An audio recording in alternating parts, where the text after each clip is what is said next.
बिल्कुल नहीं, बेकार वाला बात करते हो तुम, गलत बात है ये। अब जाइए आप यहाँ से।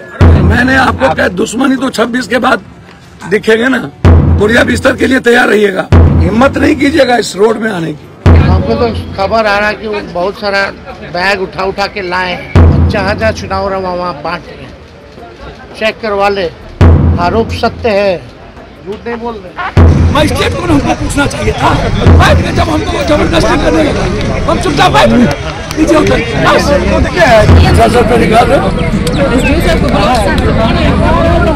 कितना रुपया बरामद हुआ है? 50,000। गांव-गांव में घूम के अपने गाड़ियों के काफिले के साथ चुनाव प्रचार कर रहे हैं और पैसे बांट रहे हैं। सर आप लोग के सामने सीज हुआ, कितनी गाड़ी? सारी चीजें, 2 गाड़ी सीज हुई।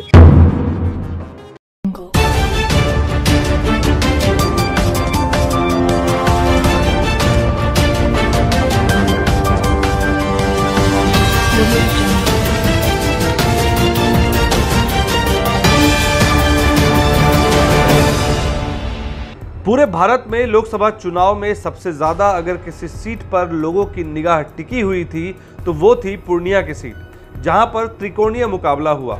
26 अप्रैल को मतदान हुए और इन सीटों पर जो मतदान के प्रतिशत रहे वो कुछ इस प्रकार रहे। पूर्णिया में 60%, कटिहार में लगभग 65%, किशनगंज में लगभग 64%, भागलपुर में 51% और बांका में 54%। नमस्कार, आप देख रहे हैं BMW न्यूज। जैसा कि चुनाव आयोग की सख्त मनाही है कि कोई भी न्यूज चैनल जब तक सारे चरणों का मतदान नहीं हो जाता कोई भी पूर्वानुमान नहीं कर सकती। BMW न्यूज भी कर्तव्यबद्ध है उन सारे नियमों से और चुनाव आयोग के नियमों का पूरी तरह से पालन भी कर रही है। लेकिन अगर बात करें सांकेतिक रुझानों की, तो जो हमारे फील्ड से रिपोर्टर हैं उनके माध्यम से जो खबरें आ रही हैं उन खबरों में कुछ ऐसी बातें हैं जो आप तक लाने का प्रयास हम कर रहे हैं। देखिए, पूर्णिया में जो 60% के लगभग मतदान हुए, इसने पूरी तरह से इशारा कर दिया कि लोग बदलाव चाहते हैं, बदलाव की बयार चल पड़ी है। लेकिन अचानक जो कुछ घटनाएं हुई, उन घटनाओं ने लोगों को आखिर तक अपने डिसीजन को बदलने पर या डिसीजन पर सोचने पर मजबूर कर दिया।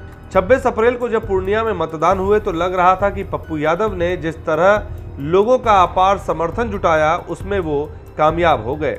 मगर इस बीच पप्पू यादव के साथ 2 ऐसी घटनाएं हुई जिसने पप्पू यादव की तरफ जाने वाले वोटों के रुख को मोड़ दिया।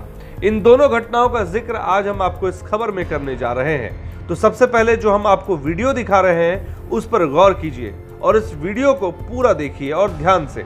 इस वीडियो में आप देख रहे होंगे कि पप्पू यादव की प्रचार गाड़ी को प्रशासन द्वारा रोका जा रहा है। वहां पुलिस के पदाधिकारी है, निर्वाचन आयोग के लोग नजर आ रहे हैं इस वीडियो में। प्रशासन का कहना है कि प्रचार गाड़ी की परमिशन नहीं है और इसलिए प्रशासन के लोग उन्हें रोक रहे हैं। अब आप बस यहीं रुक जाइए, अब आपको दूसरी खबर दिखाते हैं, दूसरी वीडियो दिखाते हैं। आप इस वीडियो में देखिए कि पप्पू यादव को कटिहार पुलिस प्रशासन द्वारा उन्हें कोढ़ा में रोका जाता है, जहां वो अपने काफिले के साथ जाते दिख रहे हैं और वहां कटिहार सदर डीएसपी अभिजीत सिंह मजिस्ट्रेट के साथ उन्हें रोक लेते हैं, उनकी गाड़ी की चेकिंग करते हैं और यहां भी आरोप लगता है कि पप्पू यादव इलेक्शन कमीशन के कोड ऑफ कंडक्ट का उल्लंघन कर रहे हैं और प्रशासन का कहना है कि पप्पू यादव की गाड़ियों से 50,000 रुपए कैश भी मिले। प्रशासन का यहां तक कहना था कि पुलिस को देखकर उनके जो कार्यकर्ता थे वो रुपयों से भरा हुआ बैग लेकर भाग खड़े हुए।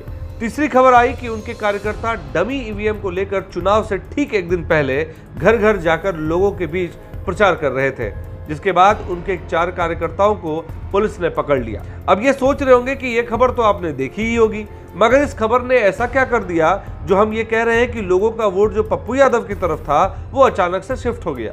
देखिए, बात दरअसल इस वीडियो में ही छुपी हुई है। तो बात दरअसल ये है कि पप्पू यादव की छवि नेता की तो है ही, साथ ही एक बाहुबली नेता का भी टैग उन पर लगा हुआ है। तो पहले इस वीडियो को देखिए जब पुलिस प्रशासन के द्वारा निर्वाचन आयोग के अधिकारियों के द्वारा पप्पू यादव को उनके परमिशन गाड़ी जिस पर लाउड स्पीकर लगे हुए हैं उसको रोका गया। तो यहाँ पप्पू यादव का अधिकारियों के साथ उनका बर्ताव देखिए, वो अधिकारियों से किस तरह से बात कर रहे हैं। वो कह रहे हैं कि आप यहाँ से चले जाइए, आपको तो बाद में देखेंगे। कुछ इसी तरह का वाक्य इस वीडियो में नजर आ रहा है जब पप्पू यादव उग्र होकर उनसे ये बात कह रहे हैं। किसके आदेश पे आए? छोड़ दो ना तुम यार, बेकार वाला बात करते हो तुम, सर, गलत बात है ये। सर बात कर रहे हैं, अब जाइए आप यहाँ से। सर बात कर रहे हैं, बिल्कुल नहीं सर। बिल्कुल नहीं, ये भी बिल्कुल नहीं। मैं डीएम साहब और एसपी साहब के आदेश से आया लाइए ऑर्डर। नहीं, ऑर्डर नहीं की वहाँ पे हम। आप बोलिए, हम चले जा रहे हैं। आप ऑर्डर लाइए। आप बोल रहे हैं कि आप ऑर्डर लाइए। आप बोलिए कि हम नहीं जाने देंगे, हम चले जाएंगे। मैं कह रहा हूँ ऑर्डर लाइए। देखिए, आपको जबरदस्ती, आप ये गाड़ी लगी हुई, आप ऑर्डर लाइए ना। हम जबरदस्ती ले जाएंगे यहाँ से। मैं जो आप यहाँ आए कैसे? हम आप यहाँ कैसे? गाड़ी मूवमेंट में नहीं है अभी, गाड़ी बाजा नहीं बज रही है। बज रही है आप आज के बाद नहीं आई। बज रही थी गाड़ी हमारी। हमें आपसे मैंने आपको क्या दुश्मनी तो 26 के बाद दिखेगा ना। छोड़ दीजिए ना 26 तक, बुढ़िया बिस्तर के लिए तैयार रहिएगा। हिम्मत नहीं कीजिएगा इस रोड में आने की। अब बात करते हैं दूसरे वीडियो की। वो भी ठीक चुनाव वोटिंग से एक दिन पहले की घटना है, जब उन्हें कटिहार पुलिस प्रशासन और निर्वाचन आयोग के द्वारा रोक लिया जाता है। वहां भी उनका सेम रवैया रहता है। वो जिस तरह से पुलिस प्रशासन के लोगों से बात कर रहे हैं, प्रशासनिक अधिकारी से बात कर रहे हैं, उनका यही बर्ताव जो उन्होंने पुलिस प्रशासन के साथ और निर्वाचन आयोग के लोगों के साथ किया, उनके लिए निगेटिव साबित होती चली गई। मजिस्ट्रेट को हमको पूछना चाहिए था। बैठ गए जब हमको जबरदस्ती करने लगा, हम चुपचाप बैठ गए। नीचे उतर। साक्षात प्रत्याशी का आरोप की साजिश ये गलत है।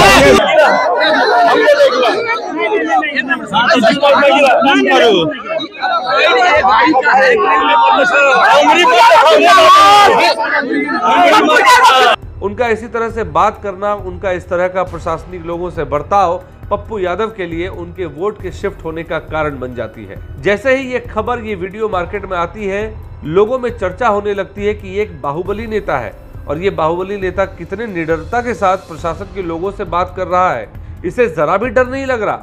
और यही बातें लोगों के मन में धीरे धीरे घर कर गई कि अगर ये बाहुबली नेता प्रशासन से नहीं डर रहा है, पुलिस से नहीं डर रहा है, तो जब ये सांसद बन जाएगा तो ये तो किसी को वैल्यू नहीं करेगा। जनता अगर इसके पास अपनी गुहार लेकर जाएगी तो वो उनकी मदद कैसे करेगा?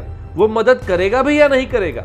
इन बातों ने खास करके जो व्यवसाय वर्ग के लोग हैं, जो एलीट क्लास के लोग हैं और जो एकदम गरीबी रेखा के नीचे हैं, उनको ये लगने लगा कि अगर वो अपने हक हकूक के लिए पप्पू यादव के पास जाएंगे और उन्होंने उनके साथ बाहुबली जैसा बर्ताव किया, तो फिर जाएंगे कहाँ? और जो मेजोरिटी वोट शिफ्ट हुआ, उसके लिए पप्पू यादव का ये 2 वीडियो और उनमें उनका बर्ताव काफी मायने रख रहा है। दूसरा एक कारण यह है कि संतोष कुशवाहा ने अपने वोट बैंक को इस तरह से पकड़ रखा था, उनके वोटर एकजुट दिखे। तीसरी बात कि संतोष कुशवाहा को अपर कास्ट का वोट ज्यादा मिला है और जैसा पप्पू यादव सोच रहे थे कि उनके 100% वोट उन्हें मिल रहे हैं, तो उसमें भी संतोष कुशवाहा ने सेंधमारी कर दी। हालांकि पप्पू यादव ने जिस तरह से चुनाव लड़ा, उन्होंने लोगों का दिल जीत लिया, मगर उस वोट को वो कन्वर्ट नहीं कर पाए। फिर एक ही बात आती है कि मोदी फैक्टर, जिसकी वजह से लोगों ने संतोष कुशवाहा पर चांस लिया है। तीसरा सबसे बड़ा कारण दिख रहा है कि रंजीता रंजन, उनकी पत्नी, चुनाव प्रचार के लिए नहीं आती है। तो लोगों में बात होने लगी कि एक पत्नी अपने पति का साथ ऐसे वक्त में कैसे छोड़ सकती है जब उसकी सारी मान मर्यादा साख पर लगी हो। और लोगों में यह बातें होने लगी कि क्या पता रंजीता रंजन को भी ये विश्वास नहीं है कि पप्पू यादव पूर्णिया से जीत रहे हैं या नहीं। चौथा बड़ा कारण जो रहा वो बीमा भारती का रहा। तेजस्वी के इतनी मेहनत करने के बावजूद बीमा भारती 3rd पोजीशन पर दिख रही है, क्योंकि यहाँ यादव काफी कंफ्यूज दिख रहे थे। यादव का वोट तेजस्वी कन्वर्ट करने में शायद कहीं चूक गए। पप्पू यादव को टिकट नहीं देना और उनके लिए विरोध वाले स्वर निकालना, ये कहीं ना कहीं यादवों में एक खींच देखने को मिली। तो कुछ वोट तो यादवों का बीमा भारती को भी मिलता दिख रहा है, लेकिन उन वोट से बीमा भारती तीसरे नंबर पर मौजूद रही, क्योंकि कुछ यादवों के वोट तो पप्पू यादव के खेमे में चले गए। माना यह जा रहा है कि अगर 40% वोट यादवों के बीमा भारती को मिले तो 60% वोट यादवों के पप्पू यादव को मिले, और ये 40% वोट पप्पू यादव के लिए हानिकारक साबित हो सकते हैं। और पूर्णिया में तेजस्वी का डटे रहना भी बीमा भारती के लिए काम नहीं आया, और यादवों को ये लगा कि तेजस्वी सिर्फ पप्पू यादव को हराने के लिए पूर्णिया में रहते हैं, तो इस बार यादवों का वोट पप्पू यादव को ही मिलना चाहिए। पप्पू यादव के लिए पूर्णिया में अपार समर्थन तो दिखा, मगर उस समर्थन को पप्पू यादव वोट में कन्वर्ट करते नहीं दिख रहे हैं, जिसकी वजह से सूत्रों के मुताबिक और हमारे जो संवाददाता फील्ड में हैं उनके मुताबिक और कुछ जो राजनीतिक विशेषज्ञ हैं उनका कहना है कि पप्पू यादव एक कड़ी टक्कर दे रहे हैं संतोष कुशवाहा को। मगर संतोष कुशवाहा इस बार पीछे नहीं रहे, वो आगे निकल गए हैं। अब तो ये 4 जून को ही पता लगेगा, जब सारी लोकसभा सीटों की काउंटिंग होगी। उस वक्त पता चलेगा कि किसकी हार और किसकी जीत होती है और किसके सर पूर्णिया का ताज सजेगा।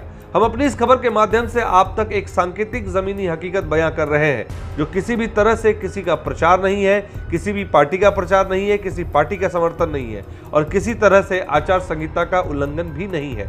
आपको ये विश्लेषण कैसी लगी और आपको क्या लगता है कि 4 जून को किसके हक में यह फैसला जाएगा? आप अपने सुझाव कमेंट के माध्यम से हम तक साझा कर सकते हैं। बाकी की तमाम खबरों के लिए बने रहें BMW न्यूज़ के साथ। हमारी खबरों को लाइक करें, ज़्यादा से ज़्यादा शेयर करें और चैनल को सब्सक्राइब करना ना भूलें। धन्यवाद। तमसोमा ज्योतिर्गमय गुरुकुल शिक्षा मंदिर संस्थान के साथ बनाए अपना भविष्य। रेगुलर और प्रोफेशनल कोर्सेज, सेकेंडरी और senior secondary courses, law, teachers training courses, pharmacy and nursing के साथ पैरामेडिकल में डायरेक्ट एडमिशन पाए। वेबसाइट विजिट करें या दिए गए नंबर पर कॉल करें। हमारा पता है गुरुकुल शिक्षा मंदिर संस्थान, कल्याण चौक, DS कॉलेज रोड, कटिहार। हमारा वीडियो अगर आपको अच्छा लगा हो तो आप हमारे वीडियो को शेयर करें, लाइक करें, हमारे चैनल को सब्सक्राइब जरूर करें। धन्यवाद।